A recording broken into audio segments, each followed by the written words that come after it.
অবিলম্বে সংবিধান সংস্কার পরিষদের অধিবেশন না ডাকলে সরকারকে রাজপথে মোকাবেলার হুঁশিয়ারি দিয়েছেন জামায়াত ইসলামের সহকারী সেক্রেটারি জেনারেল হামিদুর রহমান আজাদ। অন্যদিকে সরকার জুলাই অভ্যুত্থানের চেতনার ধারে কাছেও নেই মন্তব্য করে আরেকটি বিপ্লবের প্রস্তুতি নেওয়ার তাগিদ দিয়েছেন নাগরিক ঐক্যের সভাপতি মাহমুদুর রহমান মান্না। রাজধানীতে এবি পার্টির আলোচনা সভায় এসব কথা বলেন তারা।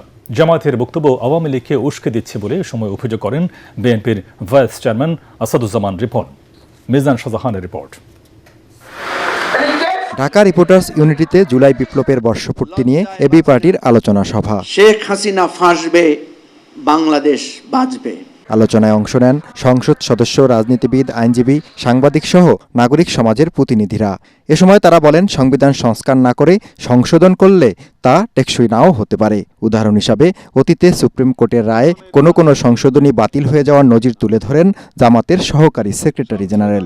সংবিধান সংশোধনের জন্য সরকার কমিটি গঠন করেছে, আমরা বিরোধী দল সেখানে যাইনি। তাহলে আপনারা যে পথে হাঁটছেন এটা জন আকাঙ্ক্ষার পথ নয়, এটা জন আকাঙ্ক্ষার বিপরীত পথ। জুলাইয়ের রক্তের সাথে এটা বিশ্বাসঘাতকতার পথ। যদি জনগণের রায়কে কোর্টের মুখাপেক্ষী করার চেষ্টা করা হয়, সেটা বাংলাদেশের জন্য ভালো কোনো ফল বয়ে দিয়ে আসবে না। বিএনপি গণভোটের রায় বাস্তবায়ন করবে না। 12ই ফেব্রুয়ারির আগেই জামাত আমিরের এই উপলব্ধি হওয়া উচিত ছিল বলে মন্তব্য করেন নাগরিক ঐক্যের সভাপতি মাহমুদুর রহমান মান্না। বিরোধী দলীয় নেতার বক্তব্য ফেসিবাদের পক্ষে যায় এমনটি উল্লেখ করে ঐক্যের বিকল্প নেই বলে জানান বিএনপি নেতা ডক্টর আসাদুজ্জামান রিপন। উনি বললেন যে তারা জিততেন, তাদেরকে হারিয়ে দেওয়া হয়েছে। এই কথা তো শেখ হাসিনা বলতো। নির্বাচনের 4 মাস পরে জামাতের নেতা যদি এই কথা বলেন বা সংসদের বিরোধী দলের নেতা যদি এই কথা বলেন, তাহলে তো নির্বাচনের ফলাফল, নির্বাচনের প্রশ্নবিদ্ধ হয়।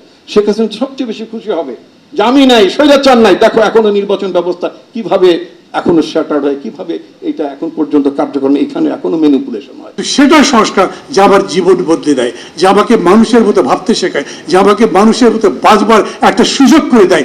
সেই রকমের যতগুলো সংস্কার ছিল, তার একটা সংস্কার এই পর্যন্ত বাস্তবায়িত হয়নি। সম্প্রতি দেশের বিভিন্ন স্থানে কালেমা খচিত পতাকা উড়ানোর পেছনে দেশবিরোধী ষড়যন্ত্র চলছে বলে অভিযোগ করেন বিএনপির এই নেতা। সাদা কাপড়ে কলেমা খচিত পতাকা বিভিন্ন জায়গায় দেখা যাচ্ছে। এটা একটা কনস্পিরেসি। এটা হচ্ছে শেখ হাসিনা আমলে জঙ্গি নাটক হতো, তারা এগুলো ক্রিয়েট করতো তাদের অপশাসনকে পাকাপোক্ত করার জন্য। সারা পৃথিবীকে দেখাতে চাইতো বাংলাদেশে জঙ্গিবাদের উত্থান ঘটছে। সুতরাং এই জঙ্গিবাদকে মোকাবেলা করার জন্য আমি যে ক্রস ফায়ার দিয়ে মাঝে মধ্যে যা করি, আমার সরকার লাগবে, আমাকেই তোমরা রাখো। অনুষ্ঠানে জুলাই যোদ্ধাদের নিরাশ না হয়ে নতুন করে চিন্তা করার আহ্বান জানান বক্তারা। যার একটা অবস্থান, যার একটা লক্ষ্য আছে। মিজান শাহজাহান, এটিএন বাংলা, ঢাকা।